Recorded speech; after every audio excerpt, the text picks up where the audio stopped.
یہ مقصود ہے درس تصوف و روحانیت کا،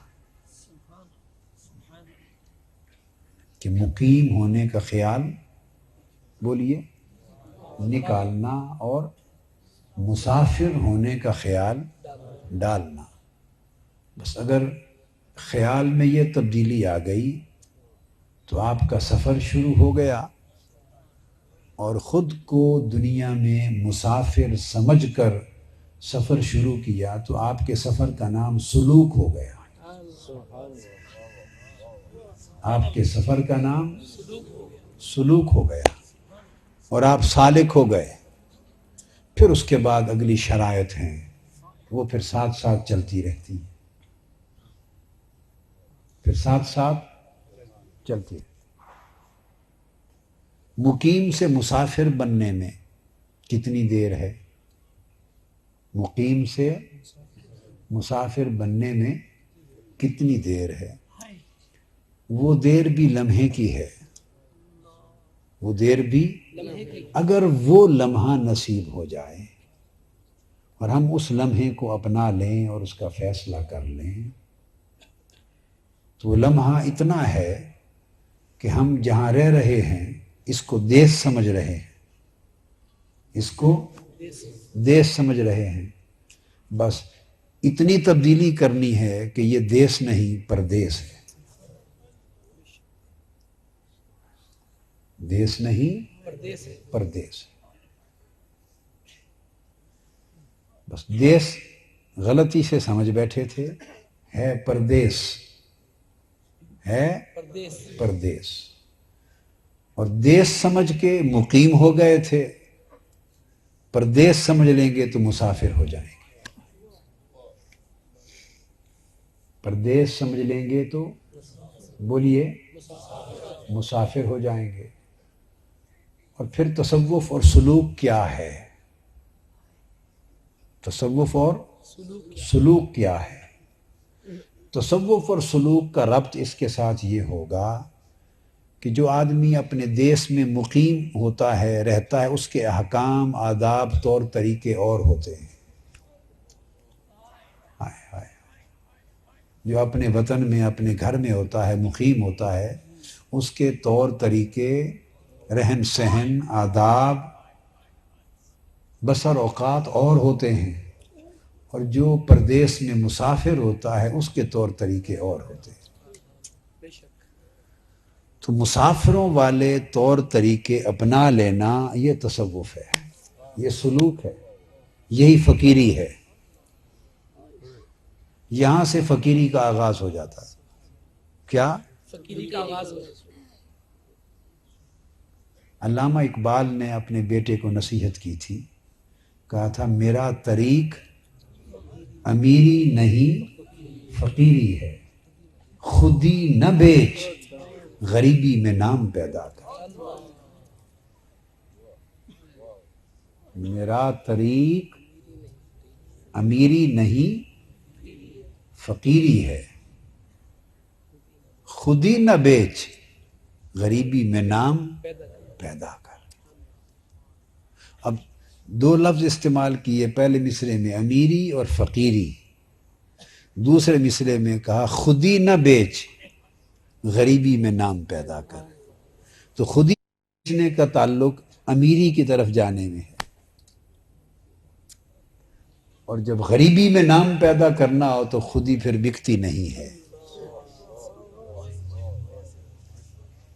اگر انسان طے کر لے کہ غریبی میں نام پیدا کرنا ہے، پھر خودی بکتی نہیں، پھر خودی پھر اتنی بڑی متاع ہے کہ کوئی خرید ہی نہیں سکتا، کوئی خرید نہیں سکتا۔ اگر آدمی مسافر بن جائے تو اسے کوئی خرید نہیں سکتا۔ مقیم ہو تو اس کے گورکھ دھندے اتنے ہیں مقیم ہو کے رہنے کے کہ آدمی قدم قدم پہ بکتا ہے اور قدم قدم پہ جھکتا ہے اور قدم قدم پہ بکتا ہے اور قدم قدم پہ گرتا ہے، سنبھل نہیں سکتا۔ تو یہ ایک تصور ہے جہاں سے سلوک شروع ہوتا ہے. ہمیں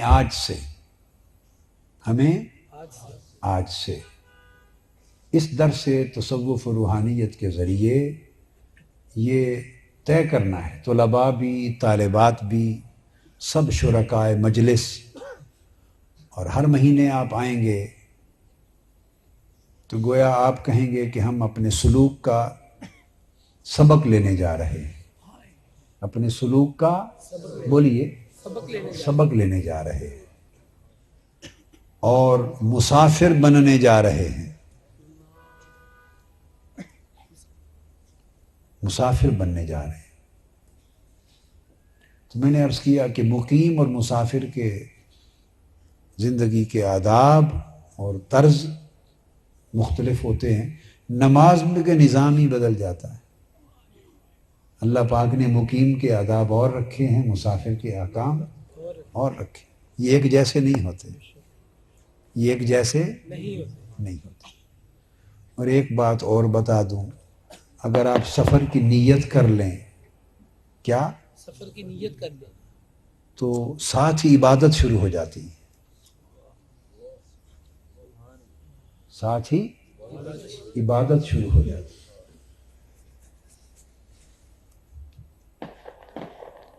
آقا علیہ السلام نے فرمایا جو آدمی دین کی طلب میں سفر شروع کر دیتا ہے، دین کی طلب میں سفر شروع کر دیتا ہے تو وہ طالب ہے، وہ طالب ہے. آقا علیہ السلام نے فرمایا فرشتے دوڑتے ہیں، دعائیں کرتے ہیں، اللہ سے درخواست کرتے ہیں، رش کرتے ہیں کہ ہمیں اپنے پر اس کے قدموں کے نیچے بچھانے کے لیے موقع مل جائے. تو احکام بھی بدل جاتے ہیں، آداب بھی بدل جاتے ہیں، مقامات بھی بدل جاتے ہیں. کیا مقامات بھی بدل جاتے ہیں. تو لہٰذا پہلی بات بتائیں سبق کا پہلا نقطہ کہ درس تصوف و روحانیت سے پہلا درس کیا ہے کہ ہم مقیم ہیں. اس درس کے ذریعے مسافر بننا. مقیمی بڑی کر لی، اب مسافری کا کریں. کیا مسافری اب مسافری کا سوچیں. کیا مسافری کا سوچیں. اور پھر جو مقیم ہوتے ہیں وہ غفلت کر لیتے ہیں، انہیں غفلت وارہ کھا جاتی ہے. مقیم کو جو گھر میں رہتا اسے غفلت وارہ کھا جاتی ہے، وہ گوارہ کر لیتا ہے. مسافر غفلت گوارہ نہیں کر سکتا. مسافر غافل نہیں ہوتا، مسافر غافل نہیں ہوتا، اس کا تو سفر ہے، وہ غفلت نہیں کر سکتا. بیٹے آپ سمجھ رہے ہیں طلباء جی؟ ہم کتنی غفلت کرتے ہیں زندگی میں، ہر روز صبح و شام کتنی غفلت کرتے ہیں. بولیے نا، بولیے بیٹے، کتنی غفلت کرتے ہیں. اس لیے غفلت کرتے ہیں کہ ہمیں معلوم ہے کہ کل بھی یہی ہیں. غفلت کرتے ہیں، معلوم ہے پرسوں بھی یہی ہیں، پورا سال یہی ہے، پوری زندگی یہی ہے. ہم نے دیش سمجھ رکھا ہے، وطن ہے، اور ہم مقیم ہیں، غفلت کرتے ہیں. مسافر غفلت نہیں کرتا، اس کو پتہ ہے کہ آج یہاں ہوں اور کل وہاں ہوں، پھر پرسوں وہاں ہوں، ترسوں وہاں ہوں. اس کو پتہ ہے میں نے ایک دن بھی ایک منزل پہ نہیں رہنا، منزل در منزل میرا سفر ہے. تو اس نے غفلت کی تو سفر رہ جائے گا، باقی مسافر آگے نکل جائیں گے. مسافر کبھی غفلت افورڈ نہیں کرتا، غفلت افورڈ نہیں کرتا. حدیث پاک میں آتا ہے کہ آقا علیہ الصلوۃ والسلام ایک روز چارپائی پہ لیٹے تھے، ننگی چارپائی تھی، اور آپ کے جسد اقدس پر جب اٹھے تو جو بان تھا سخت کا اور کھجوروں کی جو بان بنا اس کے نشان پڑ گئے تھے. نرم و نازک جسم پاک، پھولوں کی پتیوں سے بھی نرم جسد پاک، اس جسم پر بان کے کھجور کے جو نشان پڑ گئے تھے. تو صحابہ کرام پاس تھے، دوڑے، ان کی آنکھوں میں آنسو آ گئے، پریشان ہو گئے، ان کے دل جگر پھٹنے کو آ گئے، اور دوڑ کے آئے، عرض کیا یا رسول اللہ ہمیں اجازت دیں، ہم آپ کو خوبصورت بستر بنا دیں، پیارا نرم گداز خوبصورت بستر بنا دیں. اب میں نے اب تک جو بات کی نا سلوک کی، مسافری کی، اب اس پر آقا علیہ السلام کا ایک فرمان سنا رہا ہوں صلی اللہ تعالی علیہ وسلم. بس کہ یا رسول اللہ اجازت دیں تو ہم بستر بنا دیں. تو حضور صلی اللہ علیہ وسلم نے ان کی بات سنی اور سن کر فرمایا نہیں، فرمایا نہیں، بستر نہیں بنانا. عرض کیا یا رسول اللہ کیوں؟ فرمایا تمہیں معلوم نہیں میں تو مسافر ہوں، تمہیں معلوم نہیں میں تو مسافر ہوں، اور یہاں دنیا میں میرا قیام اسی طرح ہے جیسے مسافر صحرا میں چلتے چلتے ایک سائے دار درخت کے نیچے تھوڑی دیر آرام کر لے، تھوڑی دیر آرام کر لے، پھر اگلی منزل کو چل پڑے. تو آقا علیہ الصلوۃ والسلام نے زندگی کا ایک پورا تصور عطا فرمایا، زندگی کا پورا تصور عطا فرمایا کہ اصل منزل کون سی ہے؟ وہ ہے جہاں سے آئے ہیں. وطن وہ ہے جہاں سے آئے ہیں، اور جہاں پلٹ کر جانا ہے.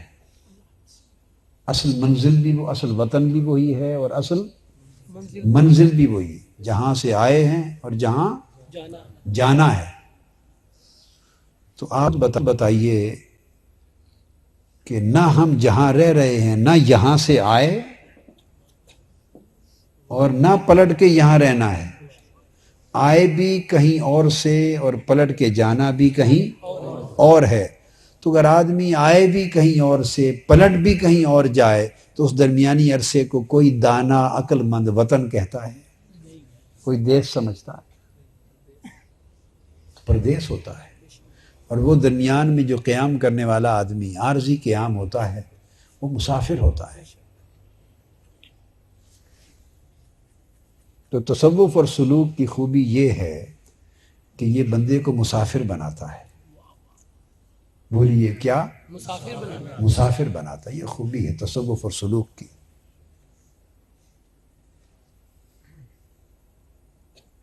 اب یہ تو میں نے کہا، اس لیے میں نے کہا سالکین و سالکات، یہ لفظ اس لیے بولا کہ آپ کے ذہنوں میں یہ لفظ جم جائے، یاد رہے، اور اس کو آپ اپنے شعور میں لے جائیں، پھر تحت شعور میں لے جائیں، اور یہ خیال مضبوط کرتے چلے جائیں کہ ہم سالک ہیں یعنی مسافر ہیں. بولیے سالک ہیں یعنی مسافر ہیں. جب یہ تصور بیٹھ جائے گا نا مسافر ہیں، تو پھر سوچ کا طرز، عمل کا طرز، برتاؤ کا طرز، رہن سہن کا طرز بدلنا شروع ہو جائے گا. ایک تبدیلی شروع ہو جائے گی، سوچ میں تبدیلی شروع ہو جائے گی. وطن جانا ہے، اور مسافر دوران سفر جو کچھ خریدتا ہے اس کو کس لیے خریدتا ہے کہ جب میں وطن پہنچوں گا، گھر پہنچوں گا، تو پھر سامان کھول کے اس کو استعمال کروں گا. جتنی کمائی کرتا ہے مسافر، جو کچھ جمع کرتا ہے، کس لیے کرتا ہے؟ بولیے کہ جب گھر جاؤں گا، وطن جاؤں گا، تو سامان کھولوں گا اور استعمال کروں گا. اس سے راحت ہوگی، زندگی کو سکھ ہوگا. تو اس پردیس میں ہم مسافر جتنا وطن میں وقت گزار رہے ہیں وطن سمجھ کر، جو کمائی کر رہے ہیں، جو جمع کر رہے ہیں، اگر یہ خیال ذہن میں آ جائے کہ یہ سارا کچھ وہ کمائی کریں کہ جب ہم گھر پہنچیں اور ہمارا سامان کھلے تو یہ چیزیں ہمیں سکھ عطا کریں.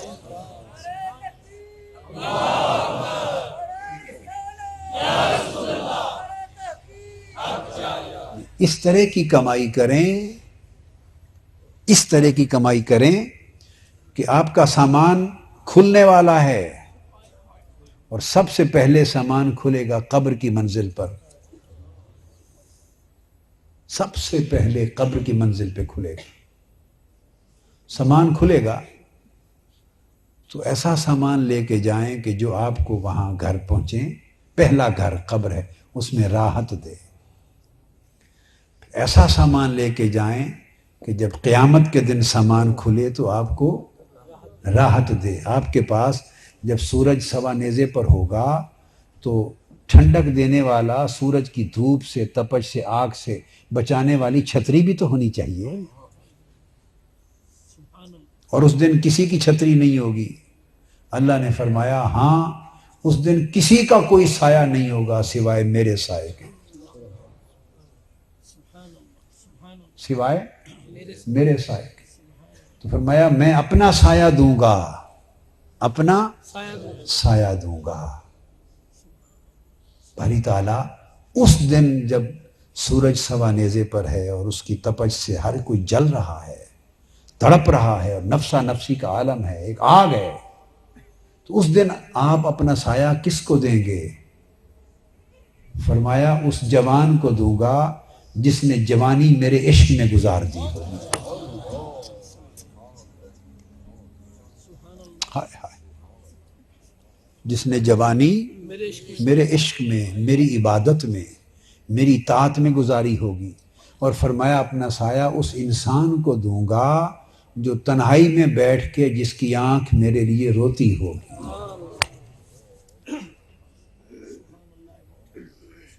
تنہائی میں جس کی آنکھ میرے لیے روتی ہو۔ تو ایسا سامان لے کے جائیں کہ سامان کھلے تو ہمارے کام آئے۔ اور میں ایک بات آپ کو بتا دوں، یہ ابھی ابتدائی باتیں ہیں، درس کا سبق نہیں، جتنی بھی ہو گئی ممکن ہے اسی پر ہی ختم کر دیں۔ میں ایک بات بتا دوں، جو کچھ ہم کماتے پھرتے ہیں، کیا جو کچھ ہم کماتے پھرتے ہیں، آپ نے سوچا یہ تو ہمارا ہے ہی نہیں، یہ تو کسی اور کی وراثت ہے،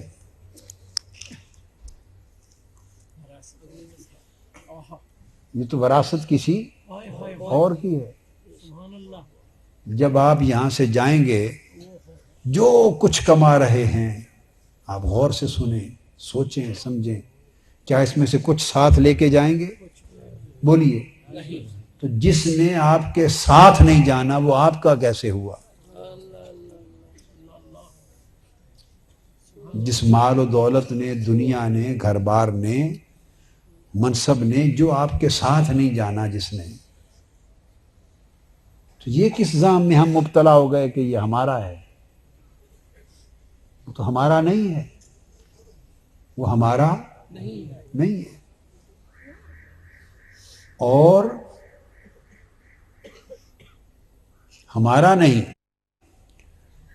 یہ تو ہم اولاد کے لیے اور دوسروں کے لیے ساری وراثت بنا رہے ہیں، اور جن کے لیے بنا رہے ہیں انہوں نے بھی تو ساتھ نہیں جانا، وہ تو آپ کو میں ڈال کر مٹی اوپر پھینک کے آنسو بہا کے واپس آ جائیں گے۔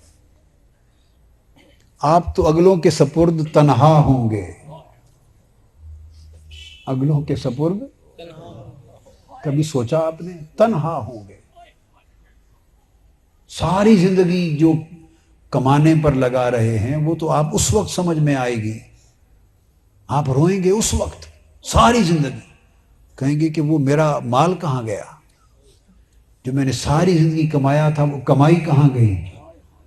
تو اس وقت آپ کو جن کے سپرد ہوں گے حساب کتاب کرنے والے کہیں گے وہ تمہاری کمائی نہیں تھی، کس کمائی کا رونا روتے ہو؟ وہ جن کی تھی ان کو دے آئے ہو، جن کی تھی ان کو دے آئے ہو، اور وہ اس پہ جگڑتے پھرتے ہیں، وہ اس پہ مرتے پھرتے ہیں کتوں کی طرح، جیسے کتے ہڈیوں پہ مرتے ہیں۔ تمہاری تو کمائی تھی نہیں، اگر تمہاری کمائی ہوتی تو اس وقت تمہارے ساتھ ہوتی۔ تو یہ ایک جو فرق ہے کہ تمہارا کیا ہے اور دوسروں کا کیا ہے اس کو بھی ہم سمجھنے سے قاصر ہیں. ہمارا صرف وہی ہے جو ہمارے ساتھ جائے گا، جو ہمارے ساتھ جائیں گے. جو ہم سے جدا نہیں ہوگا، وہ ہمارا ہے. سقراط کا ایک واقعہ ہے، شاید میں نے تربیت کے اس کنونشن میں سیروزہ میں بیان کیا تھا کہ سقراط رات کو لیٹا ہوا تھا تھک ہار پر ایک جنگل میں راستے میں. تو بادشاہ وقت کی سواری آئی، ہرکاروں نے آواز دی، وہ تھکا ہوا تھا، گہری نیند نہیں اٹھا. پھر بادشاہ نیچے اتر آیا اور اس نے زور زور سے قدم مارے اور قدم مار کے آ کے جگایا. اٹھ بیٹھا سقراط، آنکھیں ملنے لگا اور بادشاہ نے پوچھا تم نے پہچانا نہیں مجھے؟ اس نے کہا میں پہچاننے کی کوشش کر رہا ہوں. اتنی سمجھ تو آ گئی ہے کہ آپ کوئی حیوان ہیں، مگر کون سے حیوان ہیں یہ ابھی سمجھ نہیں آیا. اس نے کہا میں تمہیں حیوان نظر آ رہا ہوں، کیسے حیوان ہوں؟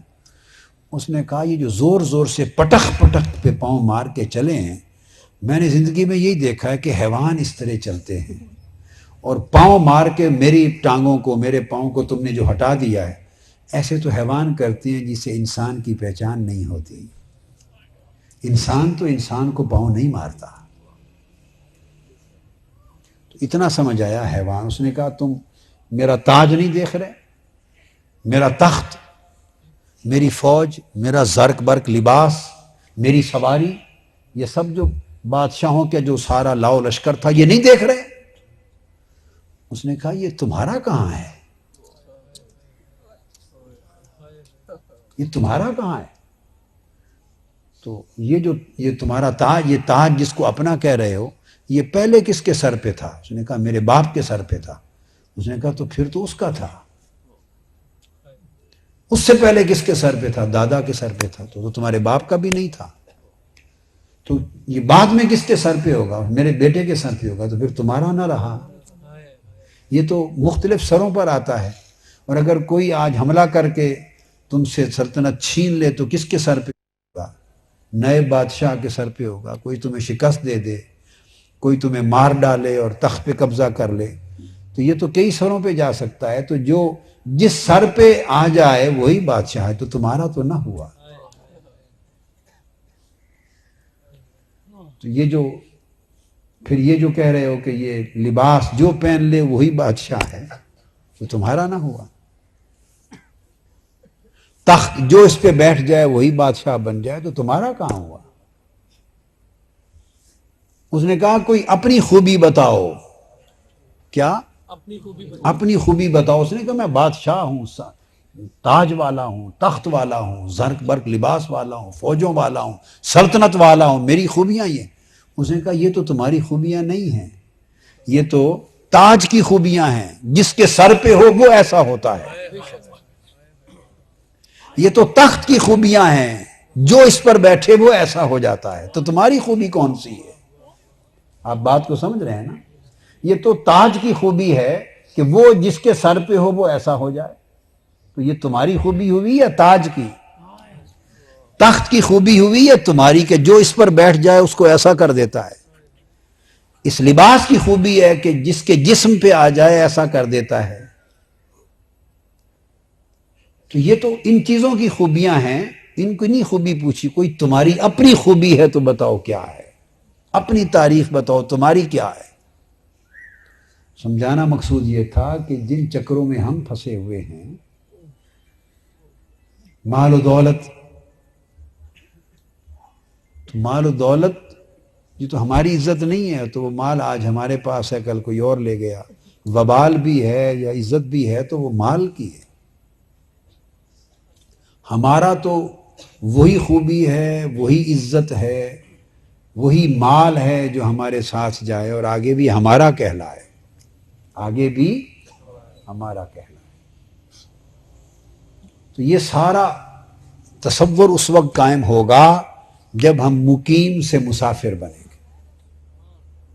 مقیم سے مسافر بنیں گے.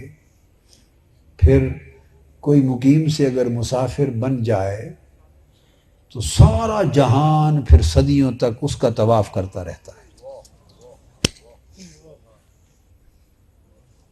مسافر ہیں، آتے ہیں چلے جاتے ہیں، دنیا پھر ان کی طرف سفر کرتی رہتی ہے. دنیا ان کی طرف سفر کرتی رہتی ہے.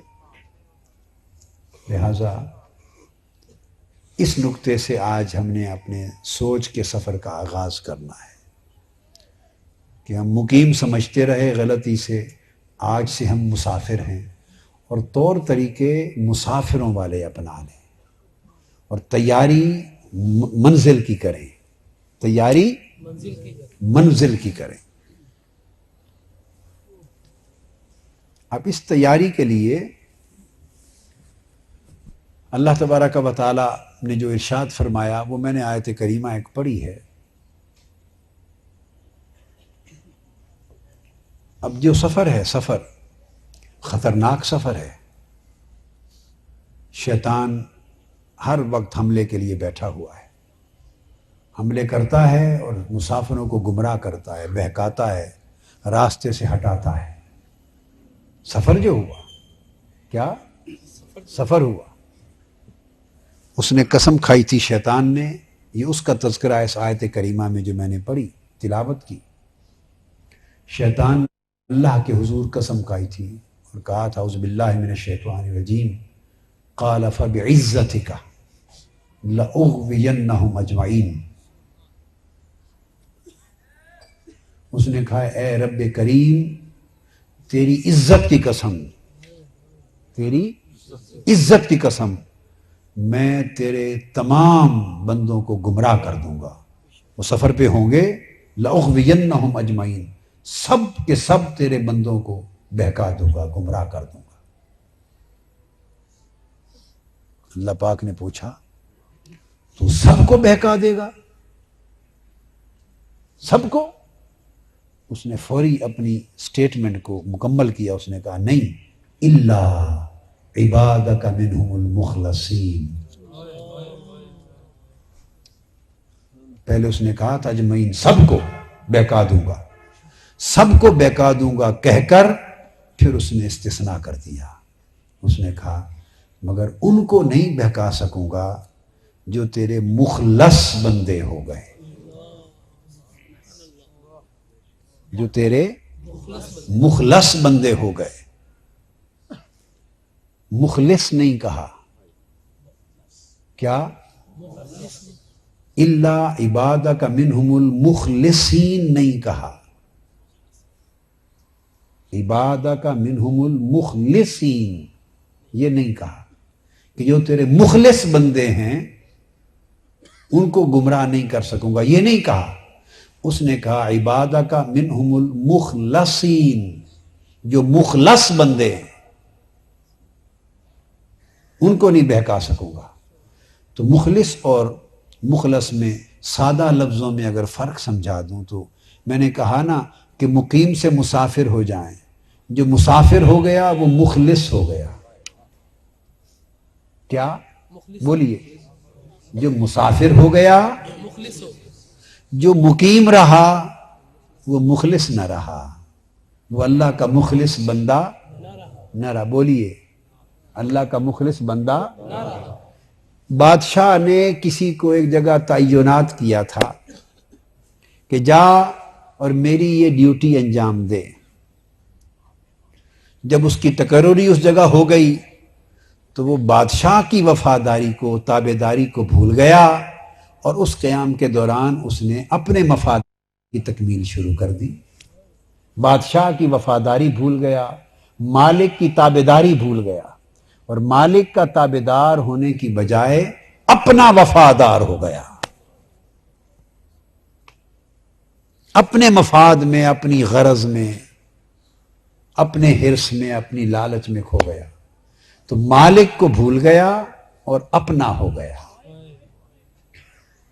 تو وہ مخلص نہ رہا، وہ مخلص نہ رہا، کیونکہ اس نے اپنے آپ کو مقیم بنا لیا. اور مقیم کا مطلب یہ ہوتا ہے کہ اس نے اب سفر کر کے کسی اور جگہ نہیں جانا، وہ مقیم ہے.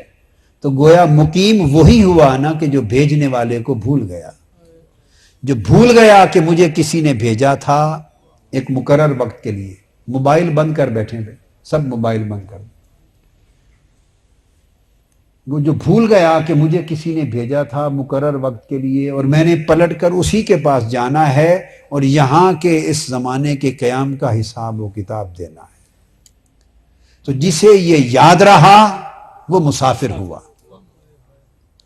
جو مالک کو اور سے آنا اور مالک کی طرف سے بھیجا جانا اور مالک کی طرف پلٹ کر جانا بھول گیا وہ مقیم ہو گیا، جو مقیم ہوا وہ اس کا مخلص بندہ نہ رہا، دھوکے باز ہو گیا، وہ مالک سے دھوکا کر گیا، ہائے ہائے، وہ مالک سے دھوکا کر گیا، بے وفا ہو گیا مالک کا۔ جو وفادار رہا وہ مسافر رہا، جو وفادار رہا وہ مسافر رہا، وہ مخلص بندہ ہوا۔ تو مسافر ہوئے تو مخلص ہو گئے، اور حملہ اس کا مخلصوں پر ہے، مقیم تو پہلے ہی اس کے ہیں، مقیم تو وہ پہلے ہی اس کا لشکر ہو گئے، وہ تو اس کا گروہ بن گئے، وہ تو اسی کے ہیں۔ وہ کہتا ہے یہ تو اب میرا ہی، یہ تو ہے ہی میرا مال، مولا جو تجھ کو بھول گئے وہ تو میرے ہو گئے، شیطان کا حصہ ہو گیا، وہ تو اب شیطان کے پیروکار ہو گئے، وہ شیطان کے پیروکار ہو گئے۔ جو مقیم ہو گئے، جو مسافر ہو گئے، وہ اس کے وفادار ہوئے، اور جو وفادار ہوئے مخلص ہوئے تو اس پر وہ حملہ کرے گا، ان پر حملہ کرے گا جو اس کے مخلص وفادار بندے ہیں۔ اب ان کے لیے وہ کہتا ہے ان سب پہ حملہ کروں گا اور گمراہ کروں گا، مگر اللہ کی بارگاہ میں اس نے کہا کہ جو مخلص ہیں حملے کروں گا بھی تو انہیں گمراہ کرنے کے قابل نہ ہوں گا۔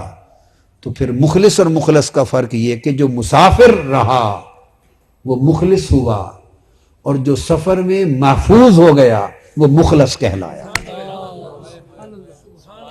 بھئی سفر میں ڈاکے پڑتے ہیں، چور ہیں جگہ جگہ، ڈاکو ہیں، حملے کرتے ہیں، سب مسافروں کو لوٹتے ہیں، مسافروں کو ان کا ایمان لوٹتے ہیں، ان کا تقوی لوٹتے ہیں، مولا کی وفاداری کی وراثت لوٹتے ہیں، دولت لوٹتے ہیں، مولا کی تابعداری کی، بندگی کی دولت لوٹتے ہیں، حملہ کرتے ہیں ڈاکو، چور، شیطان۔ ان کو پتہ ان کے پاس ایمان کی دولت ہے، مالک کی وفاداری کی دولت ہے، مالک کی تابعداری کی دولت ہے۔ جو مخلص نہیں ہوئے، مقیم ہوئے، وہ تو پہلے اس کے ساتھ دوزخ کا ایندھن بند گئے، وہ تو اس کے گروہ میں چلے گئے۔ اب اس کو تو ان کی فکر ہی نہیں، وہ تو اس کے یار ہیں، اب اس کو تو ان کی فکر ہے جو مولا کے وفادار ہیں۔ تو اس نے کہا جو مسافر ہوا ان پر حملہ کروں گا، مگر مولا جو سفر میں محفوظ ہو گئے، جو محفوظ مسافر ہے وہ عباد مخلصین ہیں، ان کو گمراہ نہیں کر سکوں گا۔ تو کچھ وہ ہیں جو سفر میں محفوظ کر دیے جاتے ہیں، سفر میں محفوظ کر دیے جاتے ہیں، جو اپنی دولت سنبھال کے ایسی طریقے سے رکھ لیتے ہیں کہ وہ کسی کو پتہ بھی نہیں چلتا، اور پتہ چل بھی جائے تو اس جگہ پہنچ بھی کوئی نہیں سکتا، نہ کچھ، وہ محفوظ مسافر ہوتے ہیں۔ تو جو محفوظ ہو جائیں وہ مخلص ہوتے ہیں، جو محفوظ ہو جائیں وہ مخلص ہوتے ہیں۔ اب حضور داتا گنج بخش علی حجویری رضی اللہ تعالیٰ عنہ نے بھی مخلص اور مخلص کا فرق سمجھایا ہے۔ آپ نے فرق میں ایک مثال دی، کشف المحجوب میں فرماتے ہیں کہ طبقہ ملامتیہ کا ایک فقیر مجھے ملا، طبقہ ملامتیہ کا ایک فقیر ملا۔ اب اس کے معنی میں نہ جائیں، یہ اولیاء کے، صوفیاء کے، فقراء کے طبقات میں سے، کلاسز میں سے ایک طبقہ تھا۔ اور ملامتیہ طبقہ وہ ہوتا ہے جو ظاہراً ایسے اعمال کرتے ہیں، ظاہراً کہ دیکھنے والے کو خلاف شرع نظر آتے ہیں، اور وہ حقیقت میں خلاف شرع نہیں ہوتے، حقیقت میں حرام نہیں ہوتے، شریعت کے خلاف نہیں ہوتے، دیکھنے والے کو لگتا ایسے ہے کہ خلاف شرع ہے۔ اور وہ ایسے اعمال کرتے کیوں ہیں؟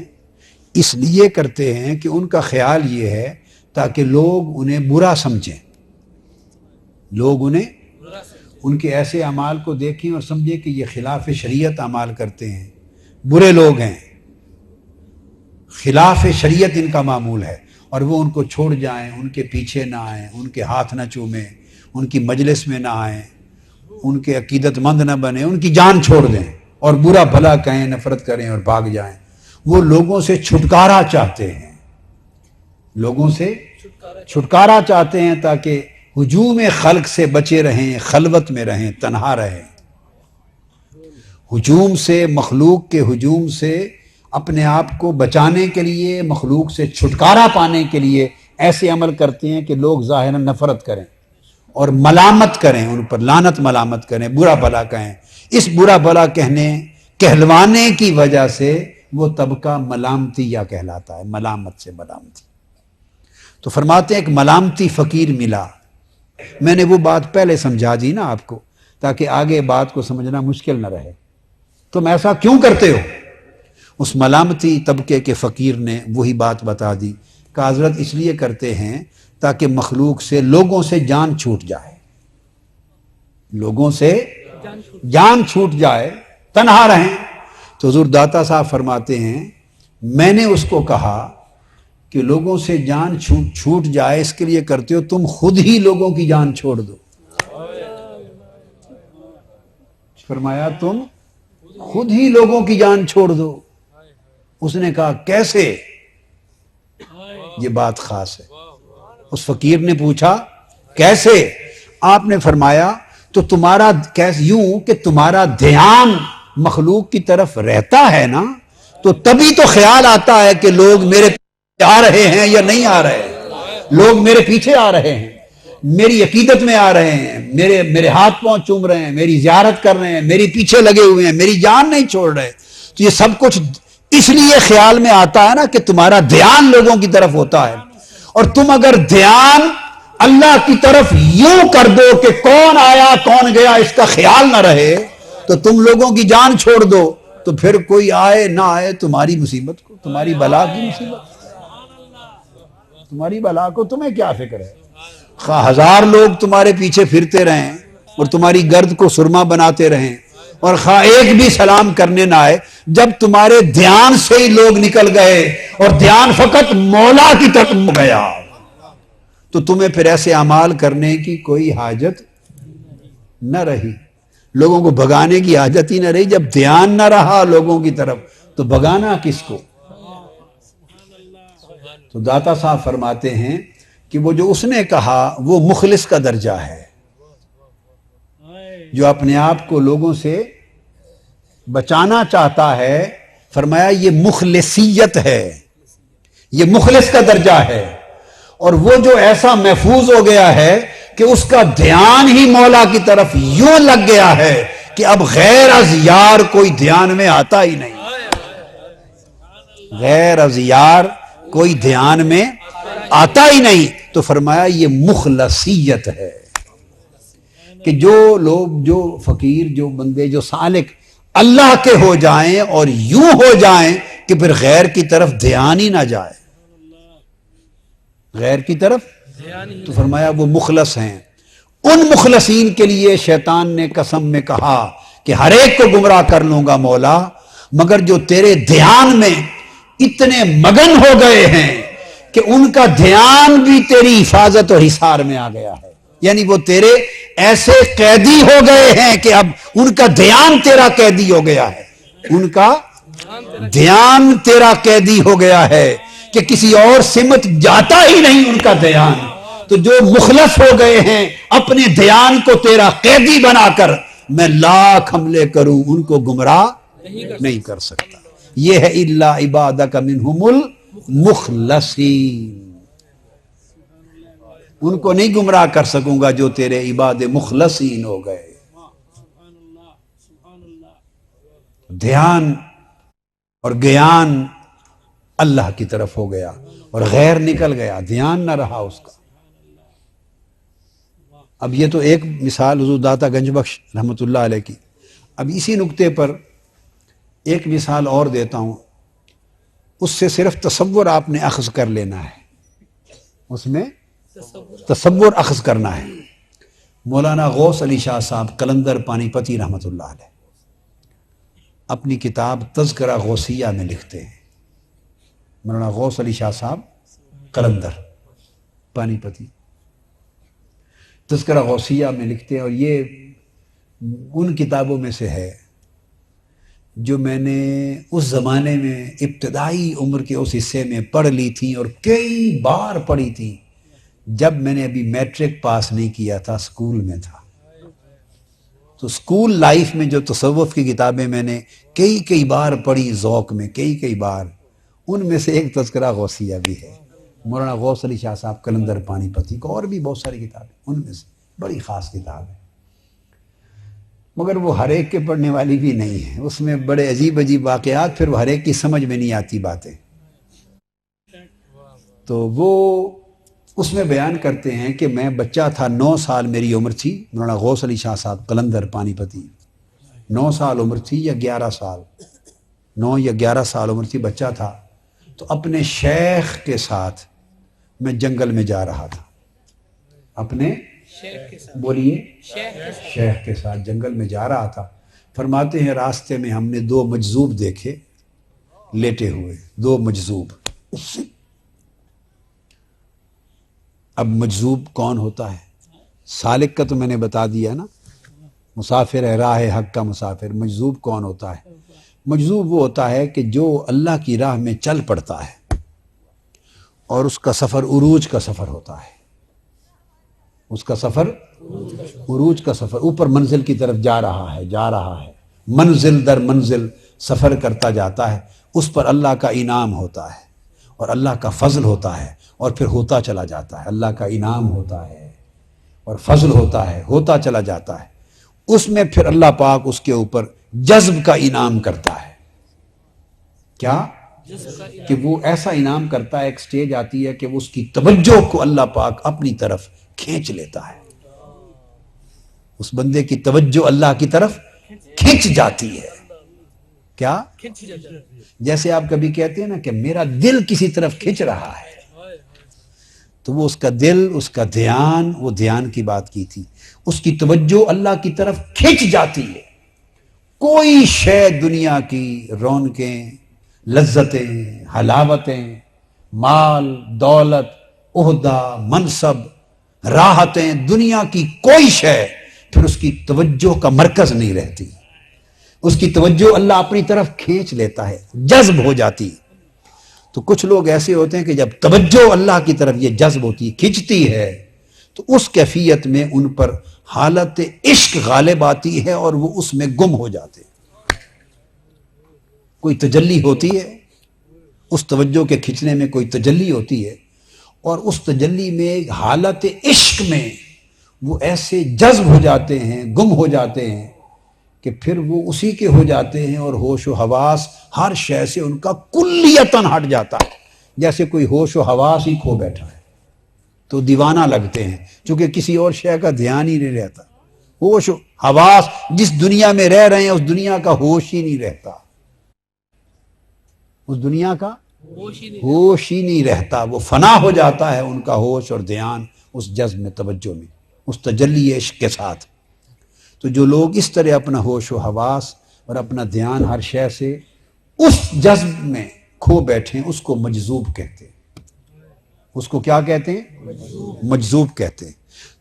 اچھا آگے، کچھ لوگ پھر اسی جذب میں جو مجذوبیت ہے، اس میں وہ حضرت ربانی، اس کے حضور میں، مولا کے قرب میں، اس کے حضور میں اپنے اپنے درجے کے جذب کتنی ملی اور کتنا سفر طے کرنے کے بعد ملی، تو وہ حضرت الوہیت میں، حضرت اس کی قربت میں کچھ لوگ ہمیشہ پھر اپنی جذب کھو کے اسی میں فنا ہو جاتے ہیں، وہ مجذوب ہوتے ہیں۔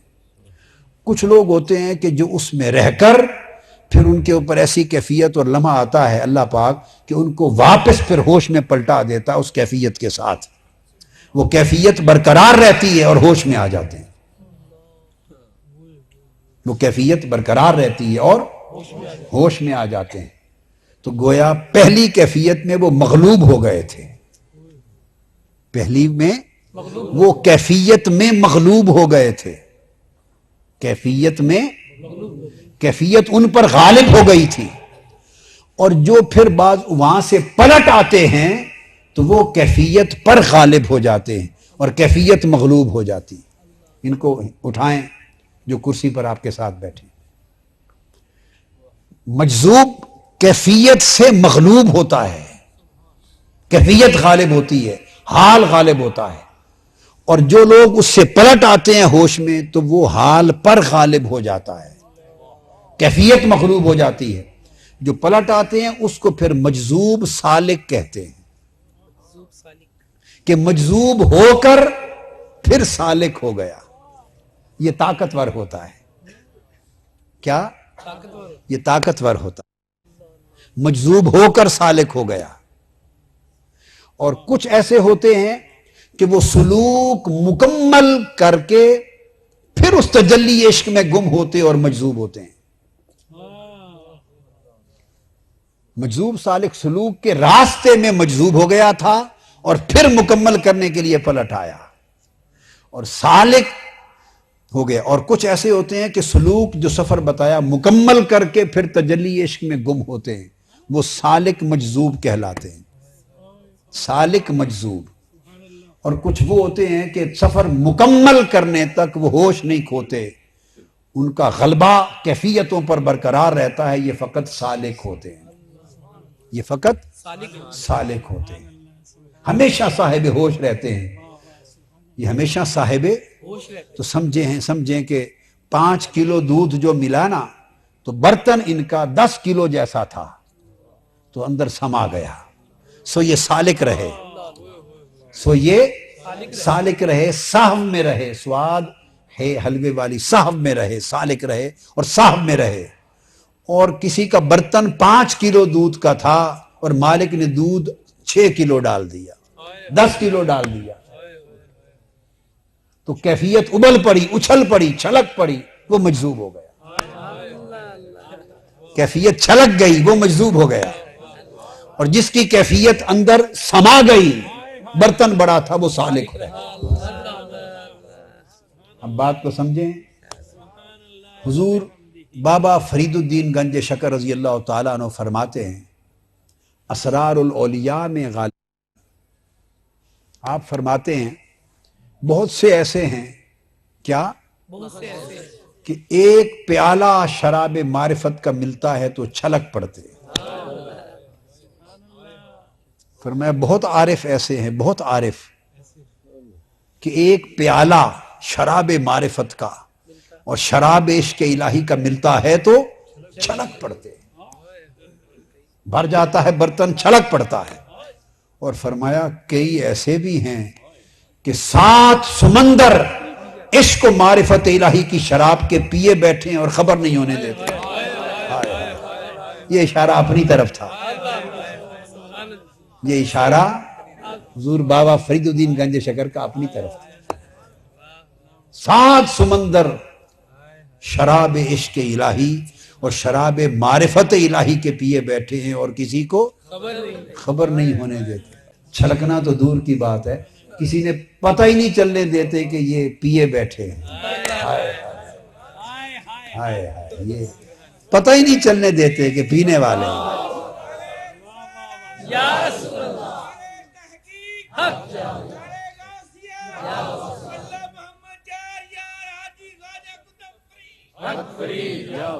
ماشاء اللہ، تو پتہ نہیں چلنے دیتے. فرمایا ایسے بھی ہیں. تو یہ غالب اور مغلوب کی بات ہوتی ہے، سالک اور مجذوب کی بات ہوتی ہے. تو میں بات مخلص اور مخلص کی کر رہا تھا. تو غوث علی شاہ صاحب قلندر فرماتے ہیں کہ میرے شیخ نے جب 2 مجذوب دیکھے تو دونوں سوئے ہوئے تھے. تو مجذوب کی بات آئی تو میں نے کہا آپ کو یہ 4 درجات سمجھا دوں. مجذوب ہونے والا، پھر مجذوب سالک جو مجذوب ہو کر پھر ہوش میں پلٹ آئے، مجذوب سالک، پھر سالک مجذوب، جو سلوک مکمل کر کے مجذوب ہو، سالک مجذوب، 3 ہو گئے. اور چوتھا فقط سالک، سالک محض، کہ جو پورے سفر میں کبھی بے ہوش نہیں ہوا، پورے سفر میں، اور وہ ایسے پیتا ہے، روز پیتا ہے اور خبر نہیں ہونے دیتا وہ کہ یہ پی کے بیٹھا ہے. ہائے ہائے ہائے ہائے، یہ پتہ نہیں چلنے دیتا کہ پی کے بیٹھا ہے. اور ایک یہ ہے کہ تھوڑا سا پیتے ہیں اور ہوش ہی نہیں رہتے، ہوش ہی نہیں رہتے. تو یہ تو کلندر صاحب فرماتے ہیں کہ میرے دونوں کے اوپر انگارے پڑے تھے، آگ کے انگارے، آگ جل رہی تھی، انگارے بھڑک رہے تھے، اتنے انگارے اور آگ جل رہی تھی دونوں کے جسم پر. اور فرماتے ہیں ہم نے دیکھا کہ ایک کے کپڑے بھی جل گئے تھے، جسم جل گیا تھا، چربی پگھل گئی تھی، خون اور چربی بہہ رہا تھا، سوراخ ہو گیا تھا اور آگ جسم کو جلا رہا تھا. ایک مجذوب کی کیفیت یہ تھی. اور ایک مجذوب کی کیفیت یہ تھی کہ آگ اسی طرح جل رہی تھی، انگارہ بھڑک رہا تھا، مگر کپڑوں کو بھی کوئی فرق نہیں پڑا، کپڑے بھی نہیں جلے اور جسم بھی نہیں جلا، ایسے ہے جیسے آگ ہے ہی نہیں. تو ایک کے جسم کو اور کپڑوں کو آگ جلا نہیں سکی، اور ایک کو جسم چربی خون تک جلا کے پگھلا دیا. فرماتے ہیں میرے شیخ نے مجھ سے پوچھا، غوث علی بتاؤ ان دونوں میں کامل کون ہے؟ بتاؤ ان دونوں میں کامل کون ہے؟ تو فرماتے ہیں میں بچہ تھا تو میں نے کہا یہی کامل ہے کہ آگ جل رہی ہے اور اس کے کپڑے تک نہیں جلے اور جسم نہیں جلا، اتنا کامل ہے اس کا، اتنا یہ روحانیت میں کمال ہے، یہ کامل ہے. تو میرے شیخ ہنس پڑے، فرمایا بیٹا نہیں، یہ ناقص ہے. جس کا سب کچھ جل گیا، چربی اور خون بھی پگھل گیا ہے، وہ کامل ہے. اب آپ سمجھے نا تصور کتنا بدل گیا، ہم کس تصور میں پھرتے ہیں. ہم فرمایا وہ کامل ہے. میں نے عرض کیا کیسے؟ فرمایا یہ مجذوب ہے، اور مجذوب وہ ہوتا ہے جس کی توجہ ادھر جذب ہو جائے،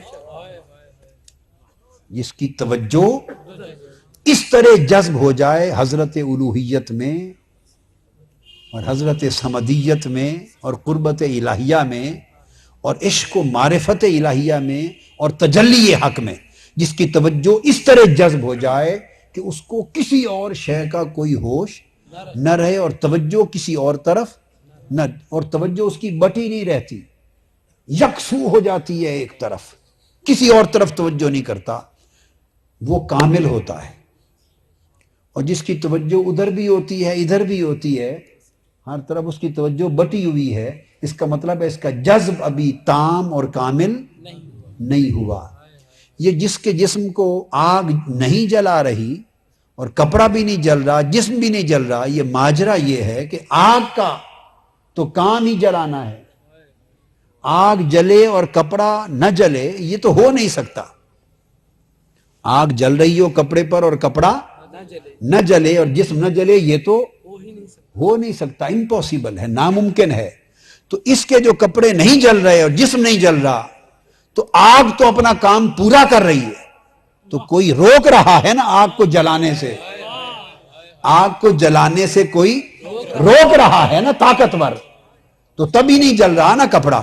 تو کون روک رہا ہے؟ یہ مجذوب خود روک رہا ہے اپنی توجہ سے. تو اس کی توجہ آدھی اپنے آپ کو بچانے کی طرف ہے، آدھی یار میں گم رہنے کی طرف ہے. اس کی توجہ آدھی بٹی ہوئی ہے، آدھی اللہ کی طرف جذب ہے، آدھی اپنے جسم کی طرف ہے، دنیا میں ہے. ادھر بھی توجہ ہے کہ آگ ہے جلا دے گی، اپنے آپ کو بچا رہا ہے، تو اپنی توجہ سے بچا رہا ہے.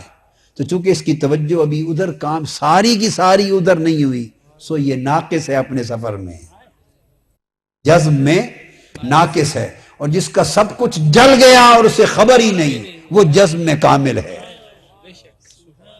وہ جذب میں کامل ہے. تو جب کوئی جذب میں کامل ہوتا ہے اور توجہ اللہ میں کامل ہوتا ہے، تو پھر یہاں اس کے ساتھ کیا بیت گیا، اس کو اس کا ہوش ہی نہیں ہوتا، پرواہ نہیں ہوتی. لا یخافون لومۃ لائم میں یہ کیفیت، اب سالکوں میں یہ کیفیت بیان کی کہ جو اللہ کے ہو جاتے ہیں تو وہ پھر اللہ کے ایسے ہوتے ہیں کہ کوئی اس اللہ کی خاطر ان کو لعنت ملامت کرے تو وہ اس سے خوف نہیں کھاتے، پرواہ نہیں کرتے، دھیان نہیں کرتے. تو دھیان جب کامل اس کی طرف ہو جائے، کامل، تو یہ مخلص اور مخلص کی بات تھی کہ جب کامل اس طرف ہو جائے کہ دھیان پھر کسی اور کی طرف رہے ہی نہیں، تو وہ کامل ہوتا ہے اور تب جا کے وہ مخلص ہوتا ہے اور وہ شیطان کے حملے سے بچ جاتا ہے. اب ہم یہاں اس جگہ اگر اپنے آپ کو دیکھیں، یہ تو وہ بات ہے کہ کس کا دھیان اور توجہ اللہ کی طرف کامل ہے، کس کی ناقص ہے. اور ہمارا حال تو یہ ہے کہ ہماری توجہ ہی نہیں ہے اللہ کی طرف، دھیان ہی نہیں ہے. بولیے، ہمارا تو دھیان ہی نہیں ہے. ہے دھیان، بولیے ایمان سے کہیے. ایک عاشق تھا اللہ کا، اللہ والا، اہل اللہ. ان کی وفات کا وقت جب قریب آیا، وفات کا وقت قریب آیا تو وہ رو پڑا. مریدین تھے، متعلقین تھے، اولاد تھی، پوچھا کیوں روتے ہیں؟ اس نے کہا ساری زندگی میں لوگوں میں بیٹھا، لوگ میرے پاس آئے، ساری زندگی اپنی حاجتیں، اپنے سوال لے کر ہر کسی نے اپنی اپنی حاجت طلب کی، اپنی اپنی حاجت طلب کی. یہ ملے، یہ ملے، یہ ملے، یہ ملے، اولاد ملے، رزق ملے، کاروبار ملے، تجارت ملے، زمین ملے، عہدہ ملے، منصب ملے، وزارت ملے، حکومت ملے، پیسہ ملے، دنیا ملے، مقدمہ ملے، عزت ملے. سارے لوگ، دنیا، زندگی میری بیت گئی، آتے رہے بھئی یہ ملے. رو اس لیے رہا ہوں کہ اس جہان میں میری زندگی ختم ہو گئی، کوئی ایک شخص نہیں آیا جو مجھے کہے کہ اللہ ملے. مجھ سے اللہ کسی نے نہیں مانگا.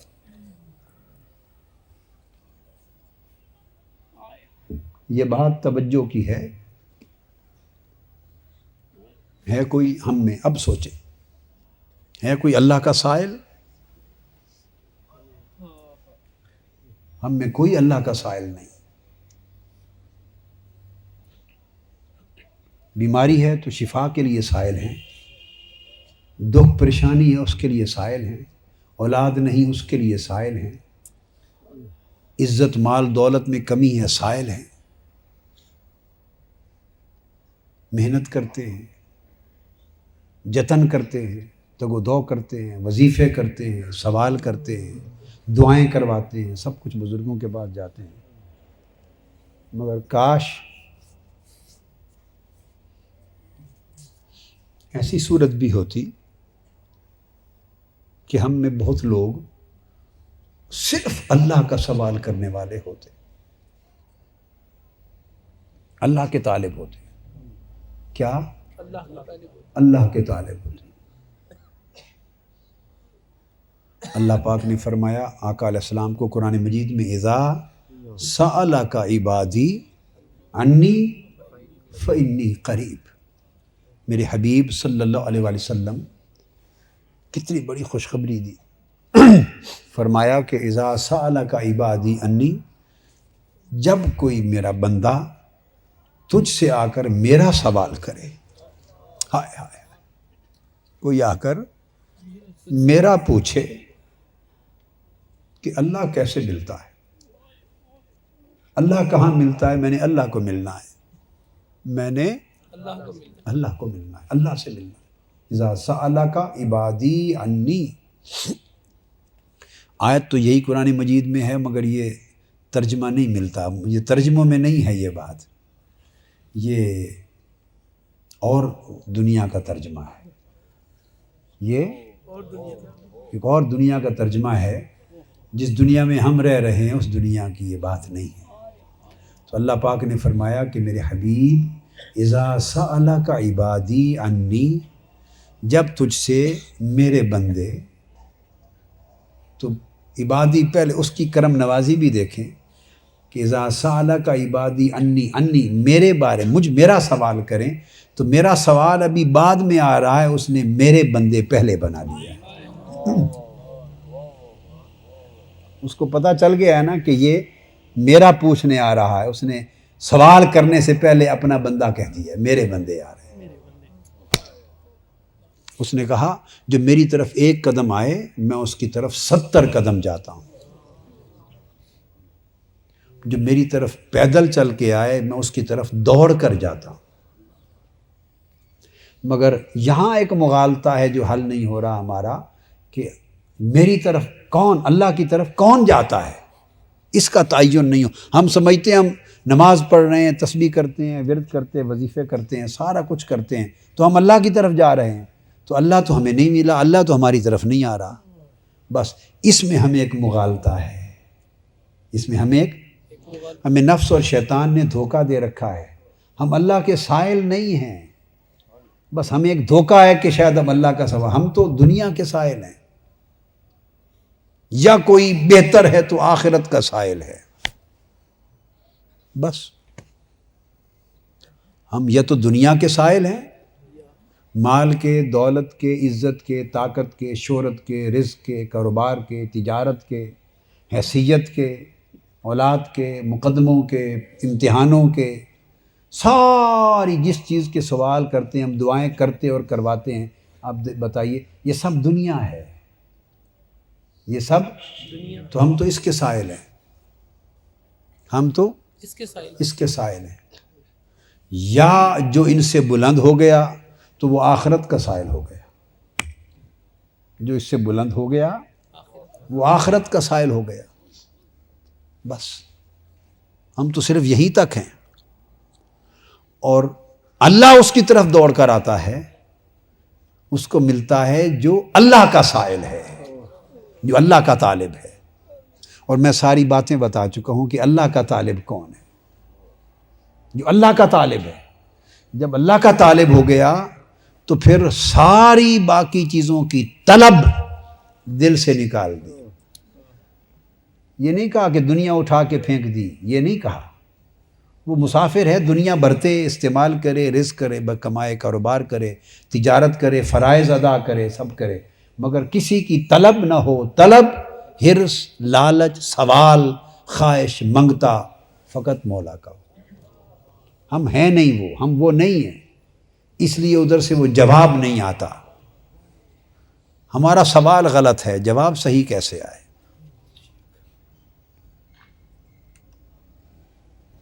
حضرت شیخ ممشاد رحمۃ اللہ علیہ، بڑے اکابر اولیاء اللہ میں سے دینوری، وہ جب ان کے وصال کا وقت آیا، وصال کا، تو ایک بزرگ ملنے آئے، انہوں نے دعا کی کہ اللہ پاک آپ کو جنت میں اعلیٰ درجات عطا کر دے۔ اللہ پاک یہ تیرا اللہ والا، ولی اللہ، عبادت گزار، تیرا بندہ، تابعدار، وفادار تھا، جنت میں اعلیٰ درجے عطا کر۔ وہ رو پڑے۔ اس نے کہا آپ نے کیا دعا کر دی میرے لیے؟ کیوں، کیا کیا؟ اس نے کہا یہ جس جنت کے لیے اس وقت، اب موت کا وقت قریب ہے، دعا کر رہے ہو، اللہ کی عزت کی قسم 30 سال سے ہر روز دلہن کی طرح سج دھج کر یہ جنت میرے سامنے آتی ہے، اور میں اس کی طرف آنکھ اٹھا کے نہیں دیکھتا۔ 30 سال سے، وہ تو دنیا کی بات تھی، ہم تو اس دنیا میں الجھے ہوئے ہیں۔ ابھی ہمارا دھیان، ہماری توجہ، ہمارا دل اس دنیا کی قید سے نہیں نکلا، ہم تو اس سے ہی نہیں نکلے۔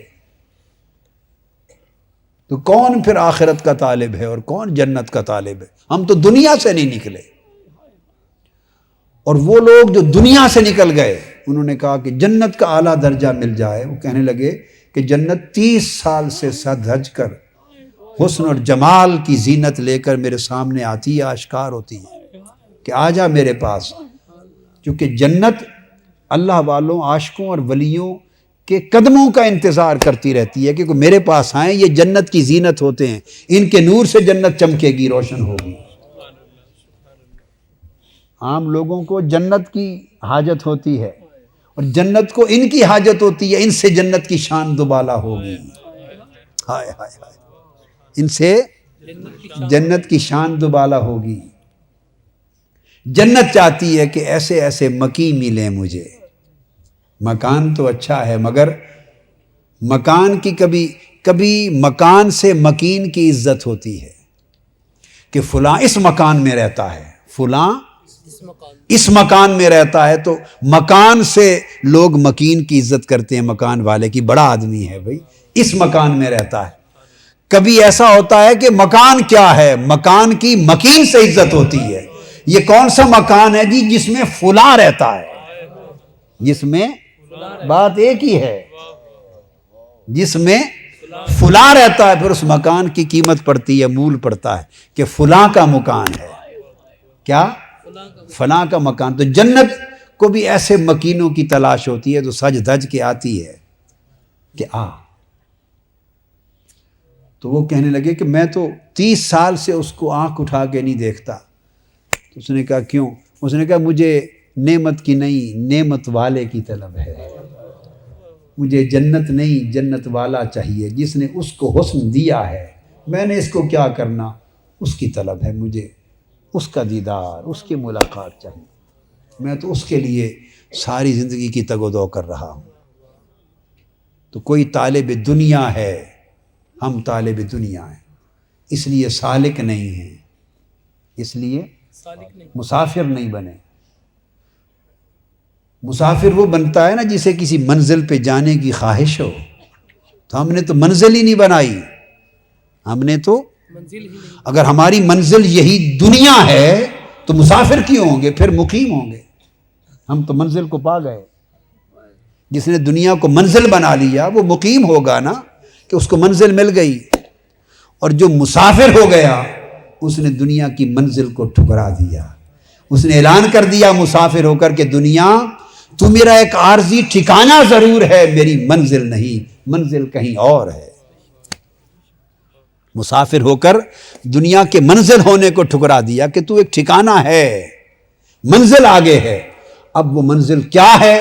بعضوں کی منزل آخرت ہے تو وہ طالب آخرت ہوتے ہیں، اور بعض ایسے ہیں جن کی منزل آخرت نہیں، یار ہے، مولا ہے. وہ طالبان مولا ہوتے ہیں، وہ طالبان مولا ہوتے ہیں. تو جو طالبان دنیا ہیں، کچھ طالبان آخرت ہیں، کچھ طالبان مولا ہیں. تو یہ ایک چینل ہے، راستہ ہے. تو سفر منزل کے ساتھ تعین ہونا چاہیے. ہم آخرت کے طالب صوفی نہیں ہوتے. اگلی بات بتا دوں، زاہد ہوتے ہیں، عابد ہوتے ہیں، پرہیزگار ہوتے ہیں، نیکوکار ہوتے ہیں، جنت کے طالب، مگر وہ صوفی اور عارف اور عاشق نہیں ہوتے. عاشق ہو اور جنت کا طالب ہو، یہ جوڑ نہیں بنتا. دنیا تو ان کے سفر میں ہے ہی نہیں ہوتی. عاشق ہو اور دنیا کا طالب، کیا نہیں. پھر عاشق ہو وہ تو آخرت کا بھی طالب نہیں ہوتا. آخرت کی طلب بھی اس کے عشق میں داغ ہوتا ہے، اس کے عشق میں رکاوٹ ہوتی پرواز میں.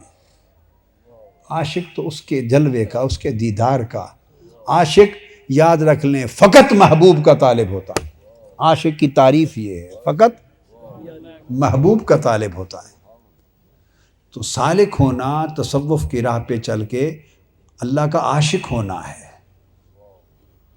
سالک ہونا اللہ کا عاشق ہونا. بولیے اللہ کا عاشق ہونا. اور جو پھر اللہ کا عاشق ہوتا ہے، سالک بنتا ہے، اس کا سوچ، زاویہ نگاہ، میں نے بتایا نا مسافروں کا، وہ بدل جاتا ہے. آج یہ میں اسی آیت کو مکمل کر دوں گا، اور آگے جو مضمون شروع کرنا چاہتا تھا وہ آج شروع نہیں کر رہا، اس پہ ختم کر رہا ہوں، چونکہ اگلا جو مضمون ہے وہ پھر انشاءاللہ اگلے درس سے شروع ہوگا. آج یعنی ایک بنیاد رکھی، میں نے آج ایک بنیاد رکھی، ایک ابتدائیہ سا کیا. تو بتا یہ رہا تھا کہ 2 غلام ہیں، عاشق تھے، انہوں نے اپنے مالکوں کو سنوار دیا. ان کے عشق نے مالکوں کو سنوار دیا. ایک غلام حضرت ابراہیم بن ادہم کا تھا، ایک غلام حضرت عبداللہ بن مبارک کا تھا. حضرت ابراہیم، سلطان ابراہیم بن ادہم ان سے کسی نے پوچھا کہ آپ کو آداب زندگی کس نے سکھائے اور بندگی، یہ اللہ کا بندہ ہونا کس نے سکھایا؟ اللہ کا بندہ ہو جانا کس نے سکھایا؟ اس نے کہا مجھے یہ بندگی کے آداب میرے غلام نے سکھائے، میرے غلام نے سکھائے۔ اچھا کیسے؟ ابراہیم بن ادم فرماتے ہیں کہ میں غلام خرید کے لایا، جب گھر آیا تو میں نے اس سے پوچھا کہ تمہارا نام کیا ہے؟ ہائے ہائے ہائے، تمہارا؟ یہ ساری بات بتا رہا ہوں کہ آج سالک ہونا شروع کرنا ہے تو کیسے بنیں گے سالک؟ آغاز کیسے ہوگا؟ کیا سوچ اپنائیں گے؟ کیا سمجھ کر سفر شروع کریں گے؟ تبدیلی کیا لائیں گے؟ وہ غلام کا جملہ سنیں۔ پوچھا کہ تمہارا نام کیا ہے؟ ابراہیم بن ادم قدس سر العزیز فرماتے ہیں میرے غلام نے جواب دیا آپ جس نام سے پکار لیں وہی میرا نام ہے۔ جس نام سے پکار لیں وہی میرا نام ہے۔ میں نے پوچھا کیا بات؟ اس نے کہا غلام کا بھی کوئی نام ہوتا ہے؟ ہائے ہائے، غلام کا بھی کوئی نام ہوتا ہے؟ غلام اور پھر نام۔ میں نے پوچھا اچھا تم کھاتے کیا ہو تاکہ میں باورچی کو کہہ دوں تمہیں کھانا وہ دے دیا؟ اس نے کہا جی جو کھلا دیں وہی کھاؤں گا، جو کھلا دیں وہی کھاؤں گا۔ یہ بیٹے بیٹیاں سنیں، اب میرے بیٹے بیٹیاں انگلینڈ سے آئے ہیں، یورپ سے آئے ہیں اور 40 کا عدد ہو گیا ہے۔ کیا؟ 40 کا عدد، 40 کا عدد ہو گیا ہے۔ حضور سیدنا غوث العظم رضی اللہ تعالیٰ عنہ جب 11 سال کی عمر میں ان کی والدہ ماجدہ نے ان کو طلب کے لیے طالب بنا کر سفر پہ بغداد بھیجا تھا، جب بغداد بھیجا تھا تو سفر میں ڈاکوؤں نے حملہ کر دیا، تو کرتے کرتے ہر ایک سے وہ چھینتے گئے۔ تو جب لوگ چھپاتے تھے اپنے پیسے، جو دینار جو اشرفیاں ان کے پاس، جب ان کے پاس آئے کوئی نہیں بتاتا تھا، پھر وہ چھینتے تھے۔ تو کسی ڈاکو نے ان سے پوچھا، سیدنا شیخ عبد القادر جیلانی رضی اللہ تعالیٰ سلطان الاولیاء غوث الثقلین، کہ بیٹے بچے آپ کے پاس کیا ہے؟ آپ نے کہا میرے پاس اتنے دینار ہیں۔ کتنے بتائے تھے؟ 40 دینار ہیں، میری والدہ نے دیے تھے مجھے۔ کہاں ہیں؟ کہا میری گدڑی میں اندر سی دیے تھے، چھپے ہوئے ہیں گدڑی میں۔ انہیں کھول کے دیکھا تو اندر تھے دینار۔ دیکھے تو وہ مالک کے پاس گئے، اپنے سردار کے پاس، اور جا کر کہا کہ ایک بچہ ہے، ہمیں تو پتہ ہی نہیں چلنا تھا، جیب میں دیکھتے تلاشی لیتے تو آ جاتے۔ اس نے کہا اندر گدڑی میں سلے ہوئے ہیں، کھول کے دیکھا تو 40 دینار تھے۔ تو ہم نے وہ جو بادشاہ ہے ان کا سردار تھا ڈاکوؤں کا، وہ گیا، اس نے پوچھا بچے تم نے یہ کیوں بتا دیا؟ اس نے کہا میری والدہ نے مجھے نصیحت کی تھی کہ بیٹے جھوٹ کبھی نہیں بولنا۔ والدہ نے نصیحت کی تھی جھوٹ نہیں بولنا، سو میں نے سچ بولا۔ وہ اپنے قدموں پہ گر پڑا اور رو پڑا۔ اس نے کہا کہ اس نے والدہ کی نصیحت کو نہیں ٹھکرایا، اور مولا میں آج تک تیری نصیحت کو ٹھکرائے پھرتا ہوں، تیری نصیحت کو ٹھکرائے پھرتا ہوں۔ وہ ڈاکو بھی 40 تھے، وہ پہلے 40 تھے جو بچپن میں حضور سیدنا غوث العظم کے دست اقدس پہ بیعت کر کے تائب ہوئے، انہوں نے توبہ کی اور وہ 40 کے 40 ولی اللہ بنے۔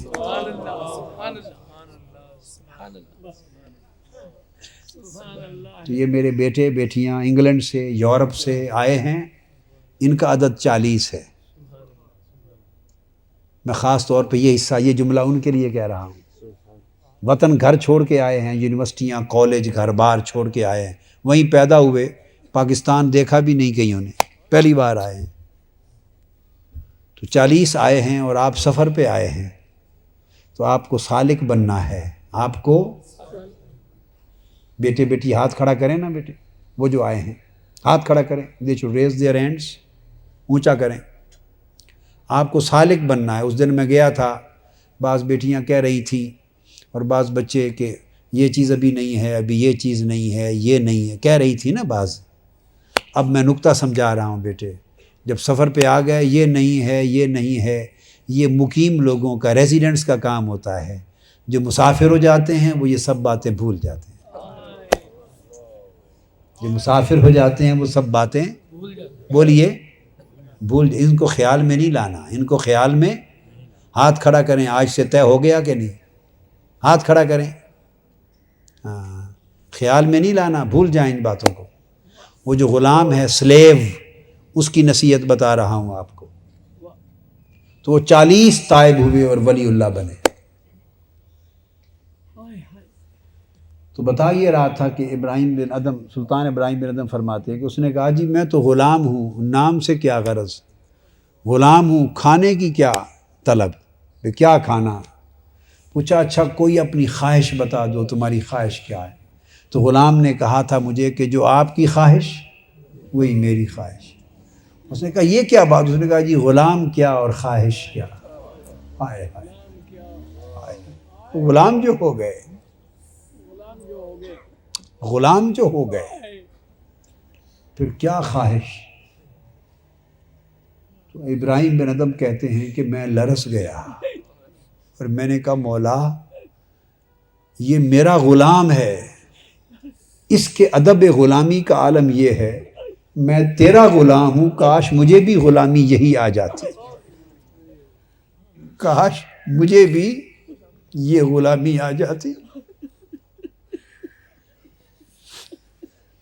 اپنی گریبانوں میں ہم جھانکیں کہ ہم نام اللہ کی غلامی اور بندگی کا تو لیتے ہیں. یہ بیٹے یونیورسٹی میں ادھر جو پڑھتے ہیں, TMU میں, دی منہاج یونیورسٹی میں, جو کوسموس میں, شریعہ کالج میں, جو گرلز کالج میں پڑھتے ہیں, جو طلباء طالبات تحفیظ القرآن میں منہاج القرآن کی تحریک کے کارکن ہیں, شرکاء ہیں, محبت کرنے والے ہیں. میرا تو یہ درس ہے,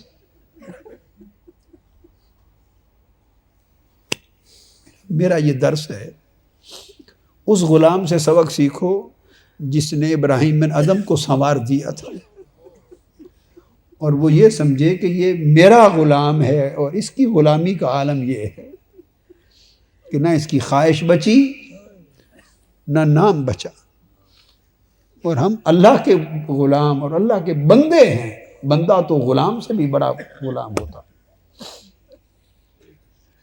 ہم کتنے وفادار ہیں اس کے, اور ہمارے گورکھ دھندے, جھگڑے, منافقتیں, کدورتیں, غلاظتیں, سازشیں, جھوٹ, غیبتیں, چغلیاں, گپ شپ, ہمارا یہ ہم زندگی بندوں اور غلاموں والی بسر کر رہے. بولیے, ہم نہیں وہ زندگی بسر کر رہے. اور ایک غلام تھا حضرت عبداللہ بن مبارک کا. کسی نے پوچھا عبداللہ بن مبارک آپ کیسے سنور گئے؟ اس نے کہا مجھے بھی یہ غلام نے سنوار دیا. اور آج اللہ کا وہ غلام بننے کا آغاز کریں, اللہ کا وہ غلام بننے کا آغاز کریں. اور مجھے لالچ یہ ہے کہ آپ میں سے چند ایسے غلام ہو گئے, اللہ کے چند ایسے بندے ہو گئے, تو شاید میری کوتاہیاں, میرے گناہ, میری نافرمانیاں, مجھے ڈر اگر مجھے دوزخ کا حکم ہو گیا اور گھسیٹ کے حکم ہو گیا, اس کو گھسیٹ کر پھینک دو دوزخ میں, تو آپ اگر کچھ سنور گئے تو شاید دیکھ کر آپ سفارش کر دیں کہ مولا یہ برا صحیح مگر ہمیں اچھا بنا دیا تھا, ہم جو اچھے بنے تھے اس کے کہنے پر بنے تھے, اگر یہ خود اس قابل نہیں کہ بخشا جائے تو ہماری خاطر بخش دے.